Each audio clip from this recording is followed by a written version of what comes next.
Good morning students. Shri Saraswati विद्यालयની અંદર આપ સૌનું હાર્દિક સ્વાગત છે। હું છું કુલદીપ ટંડેલ અને આપણે ફિઝિક્સ સબ્જેક્ટનો અભ્યાસ કરી રહ્યા છીએ। તો લાસ્ટ ટાઈમ આપણે ઉદાહરણ નંબર 10.7 સુધી ગણ્યું હતું। હવે આગળના ટોપિકને જોઈએ તો શરીરની અંદર જે હાર્ટ એટેક આવે છે એનું કારણ પણ આ એક દબાણનો તફાવત જ છે। એ કેવી રીતે હાર્ટ એટેક આવે છે એ થોડું સમજીએ।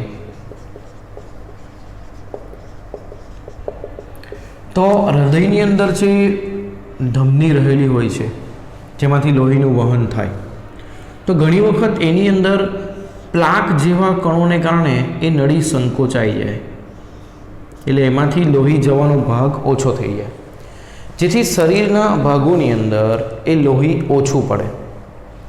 लोही ओछुं पड़े एटले भागो मगजने सिग्नल मोकले के वधारे लोहीनी जरूर छे जेथी शुं थाय तो कि हृदय ए अहींथी वधारे लोही एटले के झड़पथी लोही वेवड़ावे। जो अहींया लोहीनी झड़प वधशे ज्यां पण झड़प वधे तरलनी त्यां दबाण घटे एटले अहींया दबाण घटशे तो ऑटोमेटिक बहार दबाण वधारे छे ने अंदर दबाण ओछुं छे एटले वधारे दबाणथी अंदर तरफना दबाण वधारे दबाणथी ओछा दबाण तरफ एटले अंदर तरफ बळ लागशे एटले धमनी वधु संकोचाशे। ऑलरेडी पहला संकोचायेली हती ज अने लोहीनी डिमांड वधी तो वधारे वेगथी लोही वहेवाना कारणे दबाणनो तफावत उत्पन्न थयो अने तेना कारणे धमनी वधु संकोचाशे। हवे हजू पण वधु संकोचावाना कारणे हजू लोही ओछुं जाय छे तो हजू वधारे लोहीनी जरूर पड़े छे। तेथी मगज शुं करे छे तो के हृदयने कहे छे के हजू लोहीनी झड़प वधारो एटले हृदय वधु झड़पथी लोही फरीथी पसार करे छे। झड़प वधे एटले हमेशा दबाण घटे। दबाण घटे एटले वधारे दबाणथी ओछा दबाण तरफ आ धमनी उपर बळ लागशे एटले धमनी हजू संकोचाशे। तो आ रीते धीमे धीमे धमनी संकोचाती जाय अने तमने लोहीनी घट पड़े जेना कारणे हार्ट एटेक आवे छे। ख्याल आवे छे? तो हार्ट एटेक ए पण आ दबाणना तफावतने कारणे ज आपणे थतो होय छे। एना पछीनो टॉपिक जोईए डायनेमिक लिफ्ट। डायनेमिक लिफ्ट तो डायनेमिक लिफ्ट एटले शुं? तो कोई जग्याए जो तरलनी झड़प वधे धारो के आ पतरानी वात करीए तो ચોમાસામાં खूब जोरथी पवन फूंकाय એટલે तरलनी झड़प वधी। ज्यां झड़प वधे त्यां दबाण घटे अने दबाण घटे तो वधारे दबाणथी ओछा दबाण तरफ उपर दबाण वधारे दबाणथी ओछा दबाण तरफ पदार्थ उपर एक प्रकारનું बळ लागे दबाणना तफावतने कारणे। तो आ बळ ए वेगना फेरफारने कारणे लाग्युं छे एने कहेवाय डायनेमिक लिफ्ट। एने शुं कहेवाय? Dynamic lift. तो तमे जुओ छो क्रिकेटनी अंदर ज्यारे फास्ट बॉलर बॉलिंग करे छे त्यारे कोईक वार बॉल स्विंग थाय छे ने कोईक वार थतो नथी। तो आ जे स्विंग छे ए पण डायनेमिक लिफ्टना कारणे जोवा मळे छे। एना माटे एक उदाहरण लईए। पहलू छे स्पिन वगर गति करतो बॉल। स्पिन वगर गति करतो दड़ो એટલે કે બોલ છે સ્પિન વગર ગતિ કરે એટલે ફરિયા વગર આગળ જાય છે, સીધો આગળ જાય છે। તો એની બંને તરફ ધરા રેખાઓ સમાન રીતે ગોઠવાયેલી હશે એટલે કોઈ જગ્યાએ દબાણનો તફાવત હશે નહીં। પરંતુ જ્યારે તે સ્પિન સાથે ગતિ કરે, સ્પિન સાથે ગતિ કરતો દડો તો શું થાય? તો સ્પિન સાથે ગતિ કરે એટલે દડો ફરતો ફરતો આગળ જાય। જ્યારે દડો ફરતો ફરતો આગળ જાય ત્યારે અહીંયા રહેલી હવા એની સાથે ધસડાય અને એના કારણે અહીંયા ધરા રેખાઓ વચ્ચેનું અંતર ઘટે। જ્યાં પણ ધરા રેખાઓ વચ્ચેનું અંતર ઓછું હોય ત્યાં તરલનો વેગ વધારે થાય અને દબાણ ઓછું થાય। તેથી શું બને? અને નીચેના ભાગમાં એ ધરા રેખાઓ વચ્ચેનું અંતર વધે એટલે કે દબાણનો તફાવત દબાણ વધે, વેગ ઘટે અને દબાણ વધે। तो वधारे दबाणथी ओछा दबाण तरफ आ बॉल उपर बळ लागे एने कहेवाय डायनेमिक लिफ्ट। एने शुं कहेवाय? Dynamic lift. एटले कोई एक तरफ आ बॉल स्विंग करे एटले ज्यारे बॉल आगळ वधतो वधतो फरतो जशे त्यारे बॉल स्विंग करशे पण फक्त आगळ वधशे त्यारे बॉल स्विंग थशे नहीं। बराबर? आ वस्तु खास समजवानी हती। अने स्पिन थवाना कारणे સ્પિન થવાના કારણે આ બોલ ઉપર ડાયનેમિક લિફ્ટ લાગે છે, આ જે અસર છે એને કહેવાય મેગ્નસ અસર. એને શું કહેવાય? મેગ્નસ અસર. એટલે પરીક્ષાની અંદર મેગ્નસ અસર સમજાવો એવું આવે તો સ્પિન સાથે ગતિ કરતા દડાનું ઉદાહરણ લઈને તમારે આ વસ્તુ સમજાવવાની રહેશે.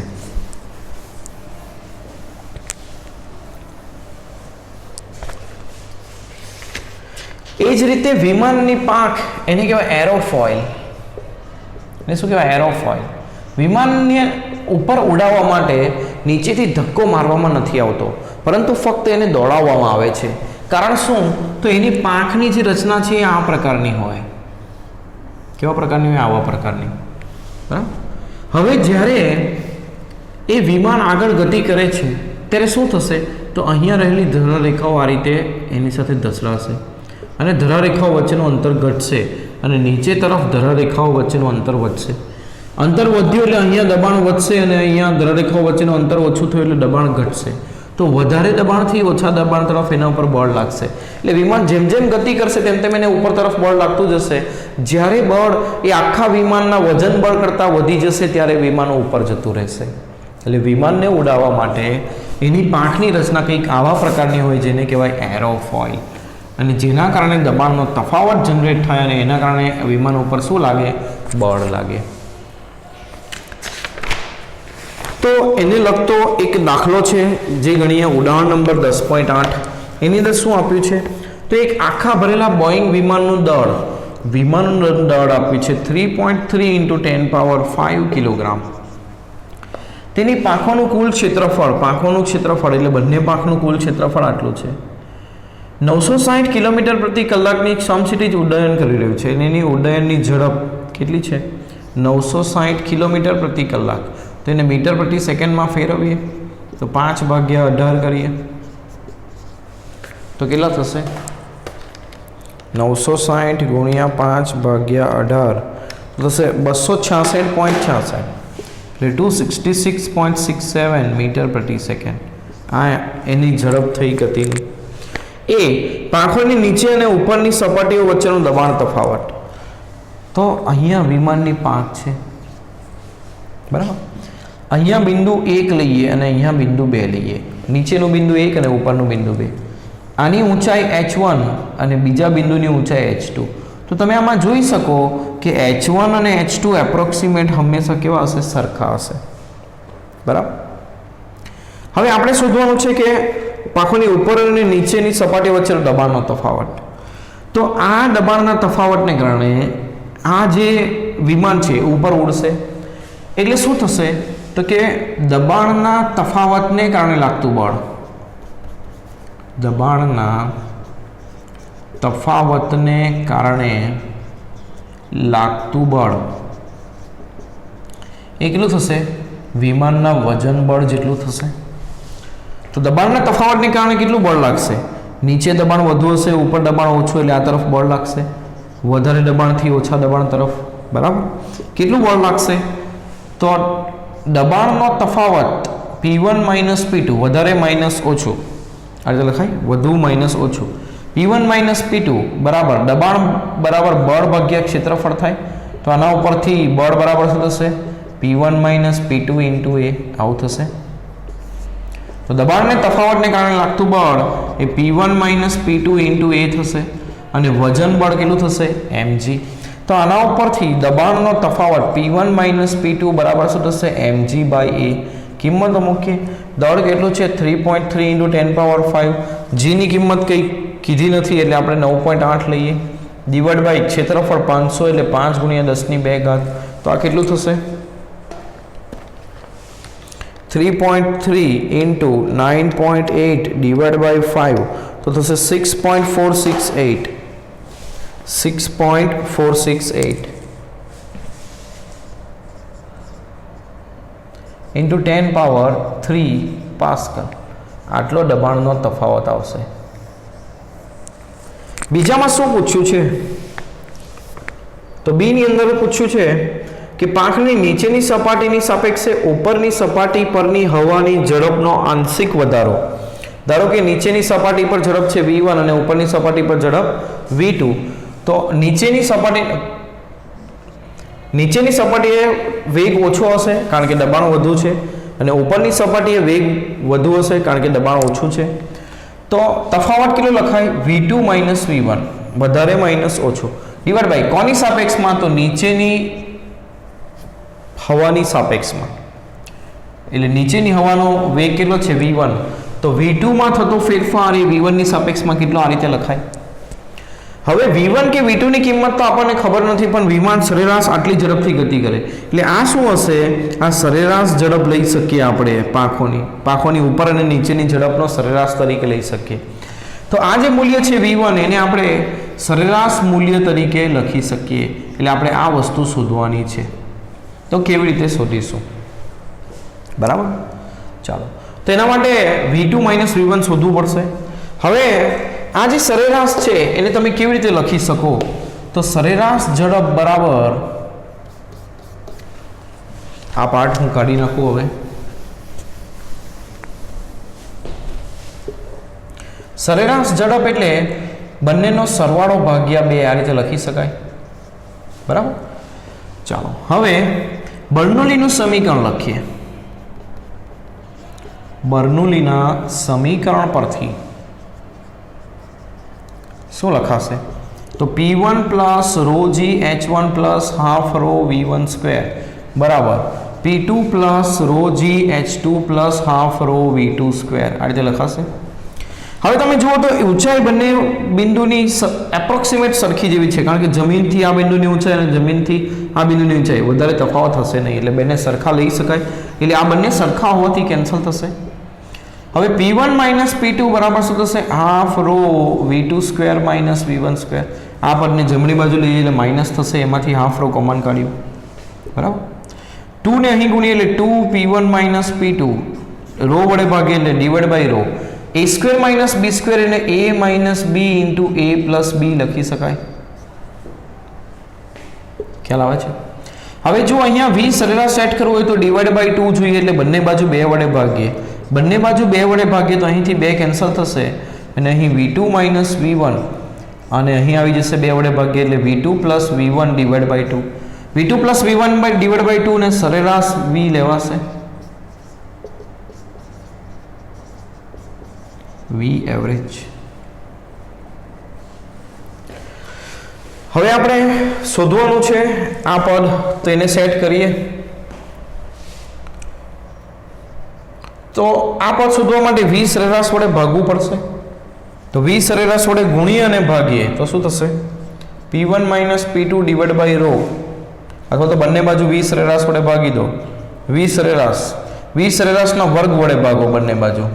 v સરેરાશનો વર્ગ બરાબર v2 minus v1 divide by v સરેરાશનો વર્ગ ઇન્ટુ v સરેરાશ. તો એક v સરેરાશ કેન્સલ થઈ જશે એટલે જવાબ આવશે v2 minus v1 divide by v સરેરાશ. તો એનો જવાબ થશે P1 minus P2 divide by rho into v સરેરાશનો વર્ગ. P1 માઇનસ P2 દબાણનો તફાવત આપણે શોધ્યો 6 પોઈન્ટ કેટલો આવ્યો આપણો? 6.46 આવ્યો ઇન્ટુ 10 પાવર 3 અને ડિવાઈડ બાય રો ઘનતા, હવાની ઘનતા આપી છે 1.2 કિલોગ્રામ પ્રતિ મીટર ક્યુબ અને સરેરાશનો વર્ગ, સરેરાશ મૂલ્ય કેટલું છે? 266, એનો વર્ગ કરીએ તો 2.67 લખી શકીએ એનો વર્ગ, અને 10 ની 2 ઘાત લખીએ તો એનો વર્ગ 10 ની 4 ઘાત થશે. અને 2.67 લખ્યું અને 10 ની 2 ઘાત લખી એનો વર્ગ અને 10 ની 2 ઘાતનો વર્ગ શું થશે? 4 ઘાત થશે. તો એની ગણતરી કરીએ. 6.46 divide by 1.2 divide by 2.67 divide by 2.67 is equal to 0.755 ગુણ્યા 10 ની માઇનસ 1 ઘાત 0.755 ગુણ્યા 10 ની 3 માઇનસ 4 એટલે માઇનસ 1 ઘાત, એટલે એને આપણે 0.0755 લખી શકીએ. તો આ આપણો જવાબ થયો. તો પરીક્ષા માટે ખૂબ અગત્યનો દાખલો, કેમ કે થોડો ડિફિકલ્ટ છે, અલગ પ્રકારનો છે, એટલા માટે ધ્યાનપૂર્વક તમારે એની ગણતરી કરવી. હવે સ્વાધ્યાયનો પ્રશ્નો સોલ્વ કરીએ.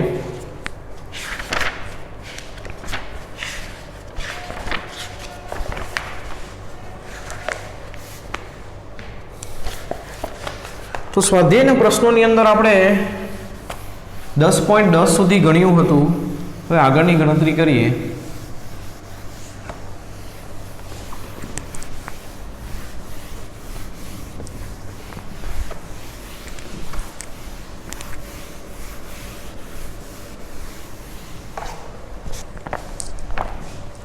10.11 બર્નોલીનું સમીકરણ નદીમાંના ધાર પરથી પાણીના વહનનું વર્ણન કરવા માટે વાપરી શકાય. તો નદીના પાણીની ધાર પરથી જે વહન થાય એ સ્થાયી હોતું નથી અને બર્નોલીનું સમીકરણ એ સ્થાયી અને અદબનીય તરલ માટે જ વપરાય, એટલે આના માટે વપરાશે નહીં, એટલે જવાબ આવશે ના. 10.12 જો બર્નોલીનું સમીકરણ લાગુ પાડવામાં નિરપેક્ષ દબાણને બદલે ગેજ દબાણ વાપરે તો ફેર પડે.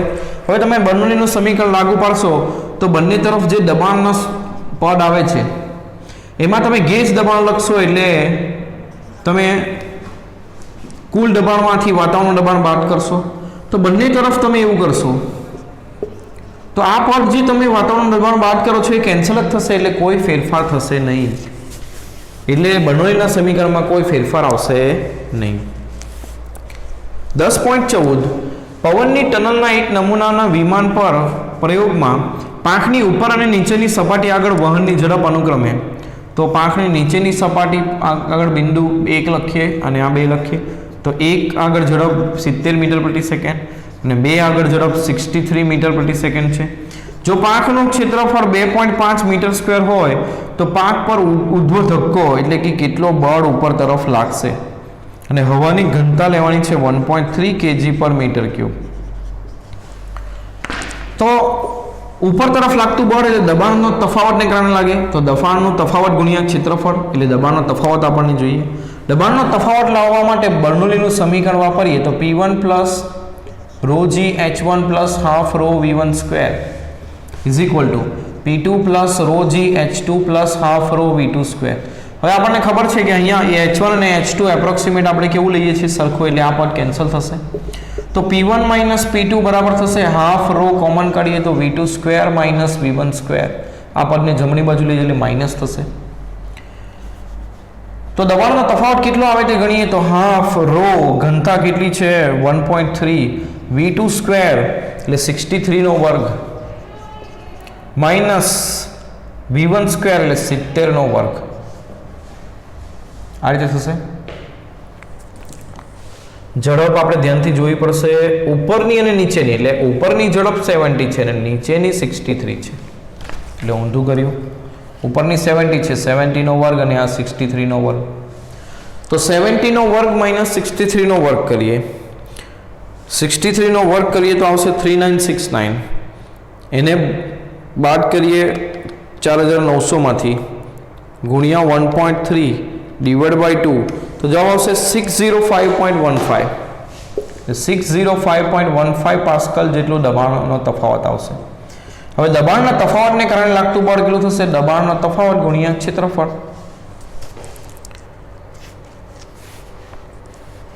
હવે ક્ષેત્રફળ બંને પાંખ માટે આપ્યું છે કે એક પાંખ માટે એ જોવું ખૂબ જરૂરી છે, તો અહીંયા એવું કોઈ મેન્શન નથી કર્યું એટલે આપણે એ જ ક્ષેત્રફળ લઈએ. 605.15 ઇન્ટુ ક્ષેત્રફળ 2.5 તો કેટલું થશે 605, આ જે જવાબ છે એને 2.5 વડે ગુણીએ તો જવાબ આવશે 1512 એટલે 1.51 ઇન્ટુ 10 પાવર 2 ન્યૂટન આટલું બળ લાગશે ઉપર તરફ. ખ્યાલ આવ્યો? જો એવું કીધું હોત કે પ્રત્યેક પાંખનું ક્ષેત્રફળ તો આપણે ક્ષેત્રફળને બમણું કરવું પડ્યું હોત, કારણ કે બે પાંખ ઉપથી બળ લાગે. ચલો 10.15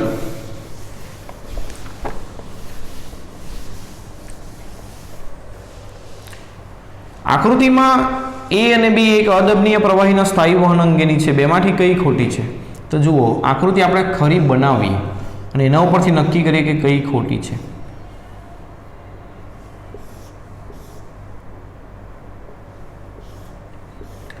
તો અહીંયા આ બિંદુને નામ આપીએ 1 અને આને નામ આપીએ 2. 2 આગળ ક્ષેત્રફળ નાનું છે 1 કરતા, તો સાતત્ય સમીકરણ શું કે જ્યાં ક્ષેત્રફળ નાનું ત્યાં વેગ વધારે, એટલે વેગ 2 આગળ વધારે થશે. જ્યાં વેગ વધારે ત્યાં દબાણ ઓછું થાય, એટલે 2 આગળ દબાણ ઓછું હશે. હવે દબાણ બરાબર શું થાય ρ g h, જેટલું દબાણ હશે એટલું પ્રવાહી આમાં ઉપર ચડશે. તો 2 આગળ દબાણ ઓછું એટલે 2 આગળ ઓછી ઊંચાઈ સુધી આ તરલ જશે અને 1 આગળ દબાણ વધારે એટલે વધુ ઊંચાઈ સુધી જશે. તો આમાંથી કઈ ખોટી છે? તો પહેલામાં આ ઊંચાઈ વધારે બતાવી છે એટલે એ ખોટી, એટલે એ ખોટી છે અને બી સાચી છે. સિમ્પલ. 10.16 શું આપ્યું છે? સ્પ્રે પંપની નળાકાર નળીનો આડછેદ 8 સેન્ટીમીટર સ્ક્વેર છે. તેના એક છેડે 1 મિલીમીટર વ્યાસના 40 છિદ્રો છે, એટલે એના એક છેડે 40 છિદ્રો આવેલા છે, જેનો વ્યાસ કેટલો છે 1 મિલીમીટર અને એવા કેટલાક છિદ્રો છે 40. તો આ ભાગનું કુલ ક્ષેત્રફળ કેટલું થશે? તો એક છિદ્રનું ક્ષેત્રફળ a એવા n છિદ્રો છે એટલે n × a, જેમાંથી તરલ બહાર આવે છે. તો n × એક છિદ્રનું ક્ષેત્રફળ લખીએ πr² અને r બરાબર મૂકીએ, ત્રિજ્યા બરાબર મૂકીએ વ્યાસ ભાગ્યા 2 એટલે d²/4. એટલે ગણી દઈએ આની કિંમત a2 બરાબર તો કેટલું થશે? કેટલાક 40 છિદ્રો 3.14 મિલીમીટર 10⁻³ નો વર્ગ -6 ભાગ્યા 4 એટલે 3.14 ગુણ્યા 10 આ 10 થશે, 10⁻6 એટલે 10⁻5 મીટર સ્ક્વેર થશે. બરાબર. તો શું પૂછ્યું છે? જો નળીની અંદર એટલે અહીંયા આ ક્ષેત્રફળ a1 જેટલા ક્ષેત્રફળ આગળ એની ઝડપ કેટલી છે? v1 1.5 મીટર પ્રતિ મિનિટ. તો છિદ્રમાંથી બહાર આવતા પ્રવાહીની ઝડપ કેટલી હશે? મીટર પ્રતિ મિનિટ છે એટલે મીટર પ્રતિ સેકન્ડમાં ફેરવીએ તો /60 થશે. તો 15 ચોગુ 60, 15 ચોગુ 60 એટલે 1/40 થશે મીટર પ્રતિ સેકન્ડ. તો બહાર આવતા તરલની ઝડપ છિદ્રમાંથી કેટલી હશે? તો સાતત્ય સમીકરણ ઉપરથી શું લખાય? સાતત્ય સમીકરણ પરથી a1 v1 બરાબર a2 v2. અહીંયા બધા છિદ્રમાંથી તરલ બહાર આવે છે એટલે બધાનું કુલ ક્ષેત્રફળ આપણે ગણી લીધું a2. તો આ પરથી v2 બરાબર શું થશે? a1 v1/a2. a1 કેટલું છે? 8 સેન્ટીમીટર સ્ક્વેર, તો એનો મીટર સ્ક્વેરમાં -4 થશે. v1 ઝડપ કેટલી છે? 1/40 અને a2 કેટલું આવ્યું? 3.14 × 10⁻⁻5 મીટર સ્ક્વેર. 8 × 50 40 થાય. બરાબર. એટલે 1/3.14/5 તો થશે 0.0636 0.0636 ગુણ્યા 10⁻1 એટલે 0.636 અથવા તો 64 મીટર પ્રતિ સેકન્ડ. તો 64 સેન્ટીમીટર પ્રતિ સેકન્ડ પણ લખી શકીએ આપણે. તો આટલી ઝડપ આવશે.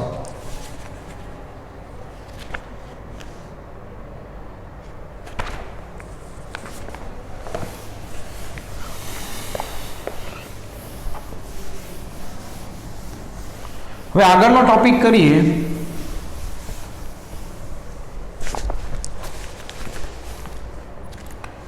તે ટોપિક છે શ્યાનતા. શ્યાનતા એટલે સ્નિગ્ધતા.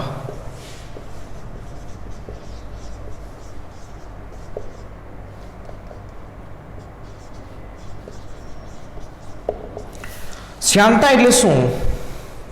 તો આપણે જોયું છે કે આપણે 3 વસ્તુ લઈએ, એક પાણી, તેલ અને મધ. કોણ ઝડપથી વહી જાય? પાણી. કોણ ધીમું વહે? મધ.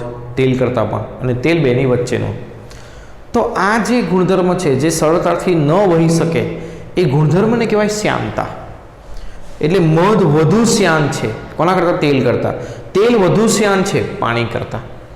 તો એ શ્યાનતા ક્યાંથી આવી એ સમજીએ. શ્યાનતા ક્યાંથી આવી એ સમજીએ. તો ધારો કે કોઈક સપાટી ઉપર તરલ છે, તો સપાટીના આ તરલ છે અહીં, તો તરલનું જે સ્તર સપાટીના સંપર્કમાં હોય એની ઝડપ સપાટીની ઝડપ જેટલી હોય. એટલે કે ધારો કે આ કાચ છે જે સ્થિર છે, આ સ્થિર છે તો નીચેનું સ્તર પણ સ્થિર હશે એટલે એ ગતિ કરશે નહીં, પરંતુ ઉપરનું સ્તર તો વહેશે એટલે આગળ જશે. બરાબર. તો શું થશે આમાં? તો એક સ્તર વહે છે અને બીજું સ્તર વહેતું નથી. નીચેનું સ્તર સ્થિર છે ને એની ઉપરનું સ્તર આગળ વધે છે. તો બે સ્તરો એકબીજા પર ઘસડાશે. બે સ્તરો એકબીજા પર ઘસડાશે. એકબીજા પર ઘસડાવાને કારણે શું થશે? ઘર્ષણ બળ લાગશે. એટલે કે નીચેનું સ્તર ઉપરનાને પાછળ ખેંચે અને ઉપરનું સ્તર નીચેનાને આગળ ખેંચે, એટલે બે સપાટીઓ વચ્ચે એક બળ પ્રેરિત થશે જેને કહેવાય શ્યાનતા બળ. એને શું કહેવાય? શ્યાનતા બળ. સમજાયું કેવી રીતે?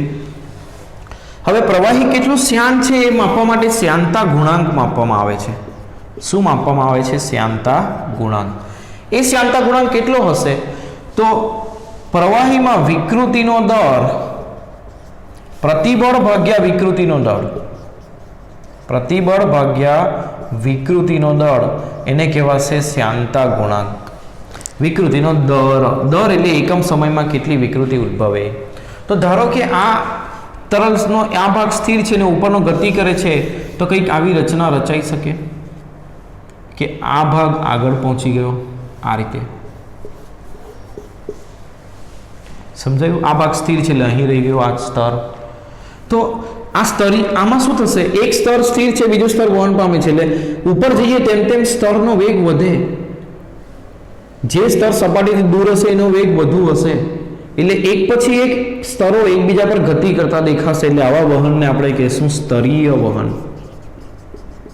એક ઉપર એક સ્તર ગતિ કરતું દેખાશે, કારણ કે ઉપર જાઓ એમ એમ ઝડપ વધારે હશે સ્તરની.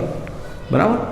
તો ધારો કે આ સ્તરની ઝડપ છે v, અહીંથી ડેલ્ટા એક્સ જેટલું અંતર કાપીને આવ્યું છે ડેલ્ટા ટી જેટલા સમયમાં, અને આ જે બે સ્તરો વચ્ચેનું અંતર છે એને લઈ લઈએ L. તો પ્રતિબળ એટલે બળ ભાગ્યા ક્ષેત્રફળ. અને વિકૃતિ, વિકૃતિ એટલે શું? તો કે અહીંયા કઈ વિકૃતિ રચાઈ? આકાર વિકૃતિ. તો એ વિકૃતિને tan થીટા વડે લખીએ, સામેની બાજુ ભાગ્યા પાસેની બાજુ, એટલે સામેની બાજુ ડેલ્ટા એક્સ ભાગ્યા પાસેની બાજુ L. વિકૃતિનો દર છે એટલે વિકૃતિ પ્રતિ સમય, એટલે સમય વડે એને ભાગવાનું રહેશે. તો delta x by delta t, એટલે કે ડેલ્ટા ટી જેટલા સમયમાં આ સ્તરે કાપેલું અંતર એટલે એની ઝડપ કહેવાય. એટલે આ સ્તરની ઝડપ v વડે લખી શકીએ, એટલે v બાય L લખાશે. તો L ને ઉપર લઈ જઈએ તો FL ડિવાઇડ બાય AV આ સૂત્ર થશે કોનું? શ્યાનતા ગુણાંકનું. FL ડિવાઇડ બાય AV, જ્યાં A સંપર્ક સપાટીનું ક્ષેત્રફળ, F સ્તર પર લાગતું બળ ઉપરના સ્તર પર, L બે સ્તરો વચ્ચેનું અંતર, અને V ઉપરના સ્તરની ઝડપ. આ સૂત્રનો ઉપયોગ કરીને તમે પદાર્થનો શ્યાનતા ગુણાંક શોધી શકો. તો શ્યાનતા ગુણાંકની અંદર સામાન્ય રીતે પાણી અને આલ્કોહોલ જેવા પ્રવાહી, બરાબર, એની શ્યાનતા એ ડામર, લોહી, ગ્લિસરીન જેવા કરતા કેવી હોય? ઓછી હોય છે. એટલે તે સરળતાથી વહી શકે. જે સરળતાથી ન વહી શકે તે વધુ શ્યાન. આ સમજવું તમારે જરૂરી છે. તો એક માર્કના પ્રશ્નની અંદર આ સવાલ આવી શકે, પાણી અને આલ્કોહોલની શ્યાનતા એ ડામર અને લોહી કરતાં કેવી હોય? ઓછી હોય છે, કારણ કે તે સરળતાથી વહી શકતા નથી. સમજાયું? તો એને રિલેટેડ આ દાખલો છે એ ગણીએ 10.9. તો શ્યાનતા ગુણાંકનો આપણે સૂત્ર યાદ રાખશું. આનો એકમ આપણે જોવાના રહી ગયા. આનો જે એકમ છે એ શું થશે? તો પ્રતિબળ એટલે ન્યૂટન પ્રતિ મીટર સ્ક્વેર, અથવા તો પાસ્કલ લખી શકો તમે. તો એનો એકમ પાસ્કલ સેકન્ડ લખી શકો તમે. શું લખી શકો? પાસ્કલ સેકન્ડ, કારણ કે વિકૃતિનો કોઈ એકમ આવતો નથી. અથવા તો એને કહેવાય પોઇઝિલી. એને શું કહેવાય? પોઇઝિલી. PL વડે દર્શાવાય. શોધનારના નામ ઉપરથી નામ છે. આ શ્યાનતા જેને શોધી હતી પોઇઝિલી નામના વૈજ્ઞાનિક, એના ઉપરથી આ એકમનું નામ છે પોઇઝિલી. PL, કેપિટલ P અને સ્મોલ l. આ યાદ રાખશું આપણે.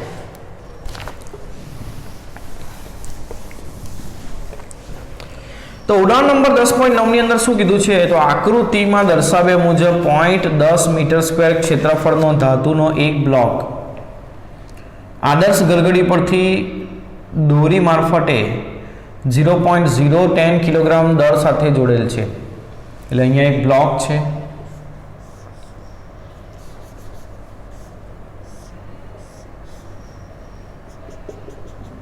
જેને દોરી સાથે ગરગડી સાથે જોડેલ છે, અને અહીંયા જે વજન છે એ કેટલું છે? 0.01 કિલોગ્રામ. પ્રવાહીનું 0.3 mm જાડાઈ ધરાવતું સ્તર, એટલે આ બે આ પ્રવાહીના સ્તરની જાડાઈ L કેટલી છે? 0.3 mm. તો બ્લોકને ગતિ કરવા દઈએ ત્યારે 0.085 મીટર પ્રતિ સેકન્ડની અચળ ઝડપથી ગતિ કરે, એટલે બ્લોક આ તરફ ગતિ કરે કેટલી ઝડપથી? 0.085 મીટર પ્રતિ સેકન્ડ. તો પ્રવાહીનો શ્યાનતા ગુણાંક કેટલો હશે? હવે જુઓ, આ જે પ્રવાહી છે એમાં નીચેનું સ્તર સપાટીના સંપર્કમાં છે જે સ્થિર છે, એટલે નીચેના સ્તરની ઝડપ 0. ઉપરનું સ્તર બ્લોકના સંપર્કમાં છે એટલે એની ઝડપ બ્લોકના સપાટીના ઝડપ જેટલી થશે, બ્લોકની ઝડપ જેટલી. એટલે ઉપરના સ્તરની ઝડપ બ્લોકની ઝડપ જેટલી, એટલે v લેવાની, બરાબર. એટલે નીચે અને ઉપરની સપાટી વચ્ચેનો ઝડપનો તફાવત આટલો થશે, કારણ કે નીચે 0 છે અને ઉપર v છે. બે સપાટીઓ વચ્ચેનું અંતર, બે સ્તરો વચ્ચેનું અંતર એ આ શું કહેવાય, આ પ્રવાહીની જાડાઈ જેટલો હશે, બરાબર. હવે એના પર લાગતું બળ કયું હશે? તો બ્લોક આ તરફ ખેંચાય છે તણાવ બળથી, તો તણાવ બળ કેટલું હશે તે ગણવું પડશે, બરાબર. તો અહીંયા આગળ આના પર લાગતું વજન બળ નીચે mg હશે ને અહીંયા તણાવ બળ t હશે, એટલે અહીંયા આના સંતુલન પરથી તણાવ બળ t બરાબર શું થશે? mg. તો m દળ કેટલું છે એનું 0.01 કિલોગ્રામ અને g બરાબર 9.8 મૂકીએ. g માટે કંઈ કીધું નથી એટલે 9.8 લઈએ તો થશે 9.8 ભાગ્યા 9.8 ગુણ્યા 0.01 તો થશે 0.098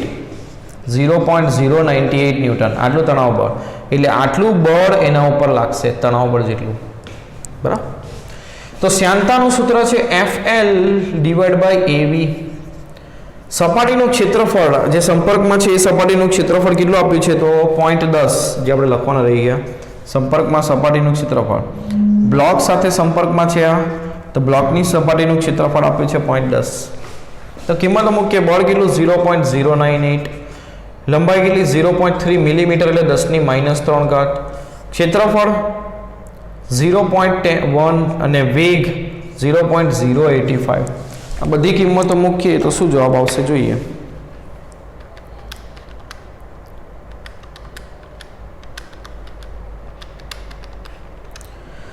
.45 into 10⁻³ પાસ્કલ સેકન્ડ અથવા તો પોઇઝિલી. એનો જવાબ આવશે શ્યાનતા ગુણાંકનો. આટલો શ્યાનતા હશે પ્રવાહીની, બરાબર. તો આજે આપણે આટલા પ્રશ્નો સોલ્વ કર્યા. હવે આગળનો ટોપિક અને બાકીના પ્રશ્નો નેક્સ્ટ ટાઈમ આપણે જોઈશું. તો તમારે તૈયારી કરતા રહેવું એક્ઝામ માટે. યુનિટ ટેસ્ટ આવશે હવે નજીકમાં.